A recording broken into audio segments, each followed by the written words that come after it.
In 1994, a Colombian soccer player, Andrés Escobar, was murdered outside of a nightclub. He was shot 6 times in the parking lot. Now, the cause of his murder was a mistake that he did in the 1994 World Cup. At that time, Colombia was going through a lot, and the cartel/drug dealers were literally controlling the whole country. They were so mad at the elimination of Colombia in the 1994 World Cup, and they blamed Andrés Escobar. Right now, we are in the season of the World Cup, and a lot of people are really scared to make one little mistake because they might have their whole lives taken from them. Now let's talk about Andrés and his murder and what mistake caused this whole murder and why.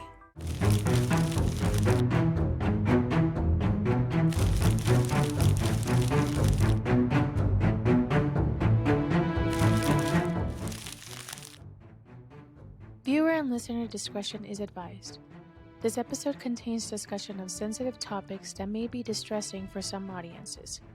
Please take care while listening, and if these topics are triggering for you, we encourage you to prioritize your well-being. Welcome to Taste the Tea Podcast. I'm Teresa, and in this podcast, we talk about true crime. So if you're interested in true crime, please subscribe, like, comment, and if you want to watch more about true crime, please watch my previous episodes. I do want to say a lot of you guys that have been watching are not subscribed. So it really does help me out if you subscribe, like, and comment. So if you could please do that, that would really mean a lot to me. Okay, so let's get into the story. So this Colombian soccer player, Andrés Escobar, he was a 27-year-old while playing in the World Cup. He was born on March 13th, 1967 in Medellin, Colombia. He grew up in the middle-class family. He was a Colombian professional soccer player who played as a defender. His nickname at that time was El Caballero del Fútbol, which means the gentleman of soccer. Now, the reason why they gave him this name was for his clean style of play and calmness. He starred as a center back from his hometown club named Atlético Nacional and played briefly for the Swiss club BSC Young Boys. He was a really good soccer player. He was getting a lot of attention from a lot of people, and he was just basically a star at that time. He had a lot of practice at such a very young age, and he became really good. He also earned over 50 caps representing the Colombian national team and made a debut for Colombia national team on March 30th, 1988 in a 3-0 win against Canada. Andrés Escobar, he was able to get into the World Cup before the 1994. So he played in 2 FIFA World Cups during his career, which was in the 1990 tournament in Italy and the 1994 in the US. Colombia in 1994 was widely considered one of the favorites out of the World Cup and was pushing to win the 1994 FIFA World Cup. So a lot of people in Colombia were rooting for Colombia. They were rooting for their win, and they have never won a World Cup to this day. I think at that time they were like, this is the moment. This is the day we're going to win. This is the time that we're going to win. So this excitement was fueled by a historic 25-match unbeaten streak and a crazy 5-0 win against Argentina. Now, Argentina is probably one of the best teams out there. So for Colombia at that time to have won a game against Argentina 5-0 is freaking insane. They didn't have Messi at that time. Even legends like Pelé tipped Colombia to become the world champions. So everybody was rooting for Colombia. Everybody was saying, yeah, Colombia is going to be the winners of this World Cup. Like, they are way too good to not win. So coming off as a strong performance in 1990 World Cup, expectations back in Colombia were incredibly high. The nationals team's success brought a massive surge of national pride and a desire to shed the negative stereotypes caused by the country's drug cartels. So there were a lot of, like I said in the beginning, there were a lot of cartels that were basically ruling Colombia. They ruled the streets. You could not get around the cartels. Yeah, it was very scary over there at that time. And especially with the World Cup, I mean, the cartels, they took it seriously. They took it very seriously, and I'm pretty sure there was a lot of bettings and stuff like that. I know during the World Cups, a lot of people like to bet, and I'm pretty sure in the cartels they were betting that Colombia was gonna win, and probably betting for a lot of money. And yeah, I'm pretty sure that's kind of what happened. The 1994 World Cup, Colombia was in Group A with Romania, USA, and Switzerland. Romania versus Colombia, they ended up being the first opening match, which was on June 18th in Colombia, which ended with Romania with 3 and Colombia with 1. So Colombia lost that match. The next game was USA versus Colombia. Now this was either gonna make it or break it for them. So they had to win this game, and then they will go against Switzerland, and if they win Switzerland's game, they would move on. So it's either they win this game or they lose it, and basically they're out. Colombia is playing with USA, and it was a really tense game. Like I said, it was very important for them to win this game. Colombia was playing really good with multiple times almost making a goal. Now I was watching the whole game. There's like a 10-minute video on YouTube where it shows the highlights of the game, and it was intense. They were very competitive. USA was very competitive. They put up a good match. So after some close goals, on the 35th minute of the match, an American player, John Harkes, hit a sharp low cross into the box from the left side. Now, when he does this, Andres tries to block the ball from going, I guess, near the goal or going from to anywhere else. He tries to block the ball is what it seems like. But when he tries to block the ball, it hits the tip of his foot instead and goes in to the goal, and the goalie misses it. It was a moment where it was like, it was a mistake, right? He didn't mean to make the goal.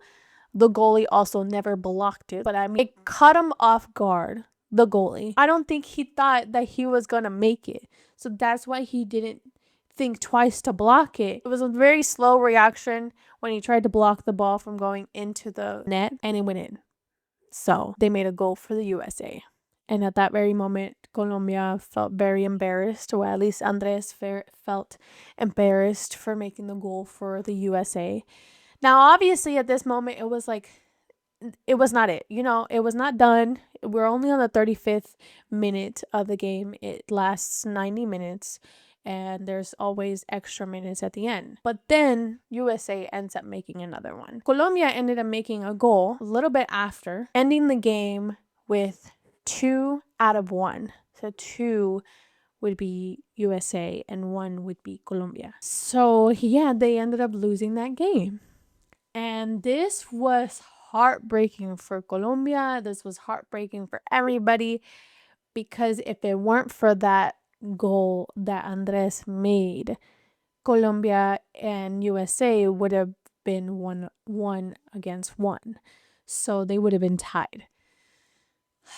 But no, USA wins. So this left Colombia with having to win against Switzerland in their final group match, and also needed USA to defeat Romania to have a chance at advancing to the next quarter. Colombia ended up defeating Switzerland with 2-0, but Romania ended up winning with 1-0. Meant Colombia was eliminated from the tournament, finishing at the bottom of Group A. So Colombia was eliminated, and there was a lot of anger in Colombia, and they blamed Andres for making that one tiny little mistake. Well, it wasn't tiny because he made a whole goal, but he made a mistake. So the Colombian team were already facing intense pressure and death threats after their opening loss to Romania. The national disappointment, combined with heavy gambling interest linked to the drug cartels in Colombia at the time, created a dangerous atmosphere. So it was not safe for them to go back to Colombia especially Andrés Escobar. And a lot of people were telling him, you can't go back. Don't go back. Stay in the US for a little bit. Stay low, because they're really mad at you right now. So don't go back. So after their loss, like everybody said, they were receiving a lot of threats and they didn't want to go back. And they were, a lot of friends of Escobar told him, don't go back. Do not go back to Colombia. Like, it's very dangerous over there for you right now. So you might as well just stay in the US. Escobar had the opportunity to stay in the US and visit relatives in Las Vegas, but he decided to return to Colombia. Allegedly, Escobar had said something like, I want to go to Colombia and show my face, which is what his sister recalled him saying, to basically face the situation directly. He also wrote an article published by the Colombian newspaper El Tiempo, owning up to his mistake and taking responsibility, saying, it never had happened to me. As an amateur or a professional, it just happened to occur during the most important moment of Colombian soccer. He also states, a big hug to everyone, and I want to say it was a phenomenal, rare opportunity and experience unlike anything I'd ever felt before. See you soon, because life doesn't end here. Now that last saying, a lot of people kind of took it after he died, and it was like, it was just so sad for him to say something like that and not know what was coming for him. So on the evening of July 21st, 1994, 5 days after the elimination of Colombia from the World Cup, Escobar called his friends and they ended up going to a bar in Medellin. After the bar, they allegedly went to a liquor store, and shortly after, they arrived at El Indio nightclub. While at the nightclub, 3 men came to taunt Escobar, shouting at him about the goal that he made for the other team. After asking the men to stop, Andres became separated from his friends and went back to his car. Now, approximately at 3 a.m., Escobar was alone in the parking lot. For whatever reason, while in his car or outside of his car, I'm not 100% sure. There was a lot of articles that were saying inside his car, then outside his car before he got in. Like, it was just mixed, but either he was in his car or outside of his car. The 3 men that was taunting him inside the bar or inside the nightclub approached him at his car, was allegedly waiting for him outside to come out. And they approached him at his car. They approached him outside. And they started basically arguing. Now, when the argument started becoming very heated, this is when a handgun was taken out from one of the 3 men and shot Escobar 6 times with a .38 caliber pistol. And was reported that the killer, the person that was shooting him, was screaming "Gol" each time they shot. The group drove away in a Toyota pickup truck, leaving Escobar bleeding to death. One of his friends found him and rushed him to the hospital, where he was pronounced dead about 45 minutes later. This is Escobar's first major public outing since returning from the World Cup, which is crazy because a lot of people warned him and he thought nothing of it. And he was put in this position where he was murdered. Hearing that they would scream "goal" after every shot was crazy to me. That's like terrifying. That gave me nightmares. I didn't like when I was like researching this, it just made me feel some type of way. It just made me feel so sad. Like, he made a mistake. It was not on purpose, but a lot of people take these things so seriously. And it's like with the cartel, you don't mess with them. So, I mean, it was kind of like a hard thing to not get out of. They were just never going to forgive him for his mistake. A lot of people were trying to figure out who murdered Andres, and a lot of people were thinking that it was the cartel. Long story short, it was. They were not happy with the elimination of Colombia from the World Cup. Like I said, there was probably some sort of betting going on, and they were not happy, or they took it very seriously. And it was like an embarrassment for Colombia to lose in that way.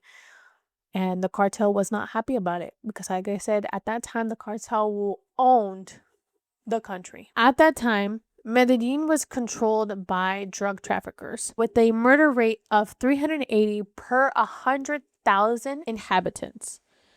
It was determined that the shooter was Humberto Castro Munoz. I hope I'm saying that right. Sorry. Which was a bodyguard slash driver for the Gallon brothers, which was linked to a drug cartel circle. Humberto had confessed the next day and was arrested shortly after. Humberto was convicted in 1995 and sentenced to 43 years in prison. But the sentence was reduced multiple times to 26 years, then further for good behavior, work, and study. He was released in 2005, serving only about 11 years in prison. So it went down a lot from 43 years to 11 years for murder. Just because he was good in prison, just because he was doing his job. No, he murdered somebody. Literally, like, what the hell? I started learning how bad the justice system was, especially for murder, for SA, for things like that. Like, you have to be doing something insane to be taken seriously and to be left in prison for many years or to life or even till death. A lot of people get away with it, even if it's murder or even if it's SA. Like, it's just so crazy. Like, you have to, I don't know, the justice system is just, for me, I'm not very happy about it. I don't agree with it, a lot of it. And there's just a lot that's missing. But Andres did not get the justice he needed, did not rest in peace because Humberto was out not too long after. So the Gallon brothers, Juan Santiago Gallon and Pedro David Gallon, they were convicted drug traffickers. They were pretty big people out there in Colombia at that time. They were the ones at the nightclub taunting Andres and were involved in the parking lot confrontation with Humberto. Humberto was their bodyguard. So Humberto later claimed they ordered the shooting, but prosecutors lacked strong evidence for a conviction on the murder itself. The Gallon brothers were convicted only for trying to cover up the crime and served very short sentences. So they spent only 15 months in prison without being brought to trial. Santiago Gallon was later sentenced for other paramilitary links and was reportedly killed in Mexico in February 2026 in a restaurant. So he just recently was murdered, and a lot of people did not forgive him for the murder of Andres. Civilians from Colombia knew that the Gallon brothers had something to do with his murder, and it wasn't just Humberto. And they were not happy about his murder either. A lot of people felt really bad for Andres because it's like he had his whole life ahead of him, and one little mistake that he did, I mean, yeah, I guess it eliminated Colombia, and I guess it was quote unquote his fault, as people say, but it's like, it was a mistake, and people are not perfect. People make mistakes all the time, and it had to be that very moment that he had made a mistake, but it just happened. There was a lot of pressure and just a lot of things going on, and Andres did not need to be murdered. Andres needed to live his life and continue growing. Some accounts state Andres was at the wrong place at the wrong time. A lot of people showed up to his funeral. About over 120,000 people attended. In July 2002, unveiled a statue in honor of his memory. People still praised him because, like I said, it was a tiny little mistake. It wasn't tiny, but it was a mistake that he did, right? And a lot of people forgave him, and it was just something that happened. And they say that Andres's murder destroyed the country's international image. A lot of people were viewing Colombia as dangerous because of that.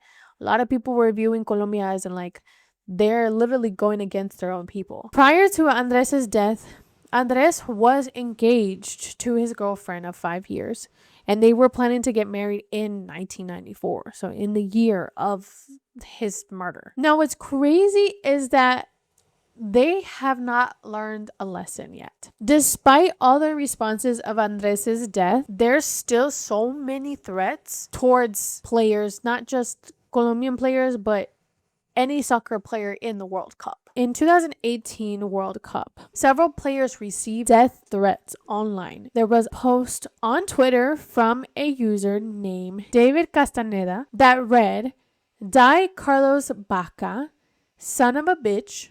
Nobody wants you. You shall not return to Colombia." And there was other threats basically stating that I hope you end up how Andrés Escobar did. Now that's crazy for people to say that. People take this so seriously. The World Cup is crazy. I mean, I understand there's a lot of bettings and stuff like that, but that's on you, dude. That's not the team itself. That's on you. You're deciding to bet.